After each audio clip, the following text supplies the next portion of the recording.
हम सबने इसलिए वॉकआउट किया कि जो प्राइम मिनिस्टर अपना राष्ट्रपति अभिभाषण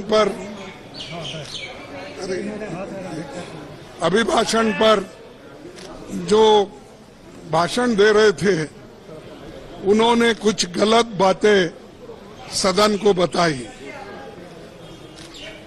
गलत झूठ, और उनकी आदत है कि झूठ बोलना, लोगों को भ्रमित करना और जो सत्य के जो विरोध में बात करना, ये उनकी आदत है।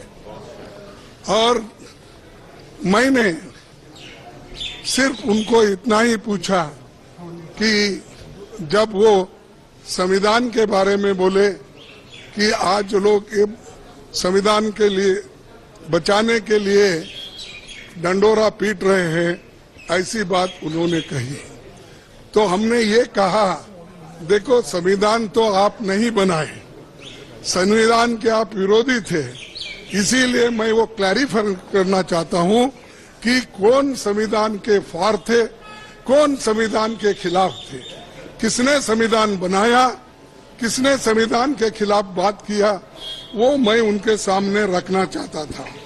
मैं ये रखना चाहता था कि उन्हीं के पेपर में आरएसएस के जो मुखपत्र है ऑर्गेनाइजर 30 नवंबर 1949 में अंक में संपादकीय में लिखा था, ये ऑर्गेनाइजर तो ऑथेंटिक पेपर है उनका, ये उनका ऑफिशियल पेपर है, उसमें ये लिखा गया था, भारत के इस नए संविधान की सबसे बुरी बात यह है कि इसमें भारतीय कुछ भी नहीं है, प्राचीन भारत के अद्भुत संवैधानिक विकास के बारे में इसमें कोई जिक्र ही नहीं है।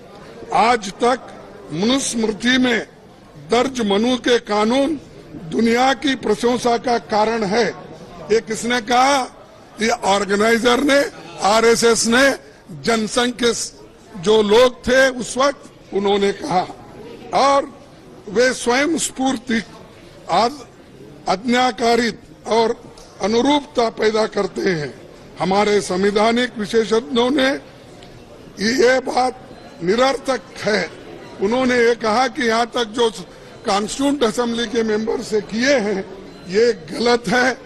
उन्होंने उस वक्त अपोज करके इस संविधान को उन्होंने नकार दिया था, और आज उसकी रक्षा की खुद बात करते हैं और हमारे को बोलते हैं कि हम संविधान विरोधी है।